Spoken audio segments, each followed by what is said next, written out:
नमस्कार बंधुरा BP food किचेने सबाइके स्वागत। आज आमी बानाबो रुई माछेर एकटी रेसिपि। এই রেসিপিটায় গরম গরম ভাতের সঙ্গে তাহলে তো আর কোনো কথাই নেই, আর কোনো কিছুই লাগবে না, ভাত খাওয়া হয়ে যাবে। পুরো ভিডিওটা দেখতে থাকুন।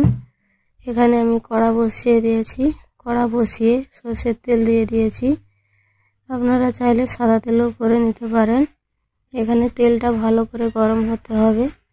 ভালো করে গরম করে নিয়ে এবারে একে একে মাছগুলোকে দিয়ে দিচ্ছি।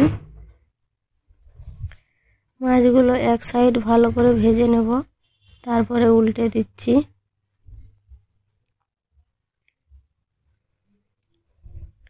মাছটা এক সাইড ভালো করে কিন্তু ভেজে নিতে হবে, না হলে মাছগুলো ভেঙে যাবে। এবারে মাছগুলোকে ভালো করে উল্টে পাল্টে আমি ভেজে নেব। এখন মাছগুলো আমার ভাজা হয়ে গিয়েছে। এবারে আমি একে একে উঠিয়ে নেব। এখানে আমি তেলটা কমিয়ে নিয়েছি, তেল অনেকটাই ছিল তাই আমি কমিয়ে নিয়েছি।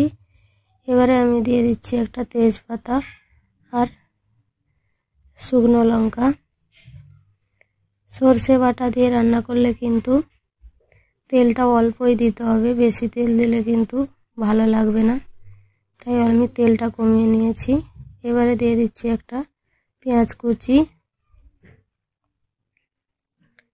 পেঁয়াজগুলোকে ভালো করে লাল করে ভেজে নেব। পেঁয়াজ ভাজা আমার হয়ে গিয়েছে। এবারে দিয়ে দিচ্ছি আমি এখানে জিরে সরষে বাটা। এখানে আমি সাদা সরষে নিয়েছি, আপনারা চাইলে কালো সরষেও নিতে পারেন, কিন্তু কালো সরষে নিলে একটু ও পরিমাণে কম দেবেন, না হলে কিন্তু তিতে লাগবে। এবারে সামান্য পরিমাণে জল দিয়ে দেব। আর দিচ্ছি এখানে হলুদের গুঁড়ো, লঙ্কার গুঁড়ো, আর দিচ্ছি সামান্য পরিমাণে লবণ। এবারে ভালো করে সবগুলোকে মিক্স করে মশলাটাকে ভালো করে কষিয়ে নেব। তেল ছেড়ে যাওয়া পর্যন্ত মশলাটাকে ভালো করে কষিয়ে নিতে হবে। মশলা আমার কষানো হয়ে গিয়েছে। এবারে আমি দিয়ে দেব জল।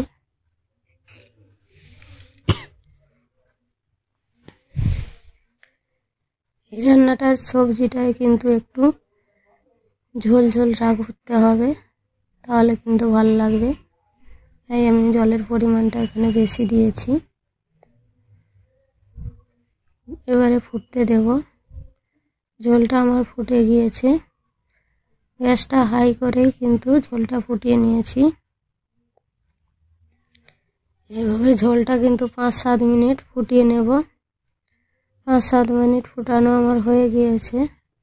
এবারে দিয়ে দিচ্ছি দুটো বড় সাইজের টমেটো কেটে রেখেছিলাম, আর দিয়ে দিচ্ছি কাঁচা লঙ্কা। টমেটোগুলো কিন্তু বেশি গলিয়ে নেব না, টমেটোগুলো এভাবেই কিন্তু গোটা গোটা রাখবো।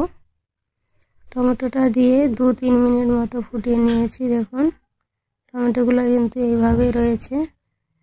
এই রকম টমেটো কিন্তু দিলে এটার সবজিটায় কিন্তু একটু টক টক স্বাদ আসবে, খেতে কিন্তু খুবই ভালো লাগবে। এবারে দিয়ে দিচ্ছি ভেজে রাখা মাছ। মাছগুলো দিয়ে কিন্তু বেশিক্ষণ ফুটিয়ে নেব না, 2-3 মিনিট মতো ফুটিয়ে নিলেই কিন্তু হয়ে যাবে। এসব রান্নাটাই কিন্তু একটু ঝাল ঝাল বেশি করে দিতে হবে, তাহলে কিন্তু আরও খুব খেতে ভালো লাগবে। রান্না কিন্তু আমার হয়েই গেছে। এবার আমি গ্যাসটা অফ করে দেব। ভিডিওটি ভালো লাগলে অবশ্যই লাইক এবং শেয়ার করবেন। চ্যানেলটিকে অবশ্যই সাবস্ক্রাইব করে নেবেন। পাশের ঘন্টিটা ক্লিক করে নেবেন আবার নতুন নতুন ভিডিও পাওয়ার দেখার জন্য।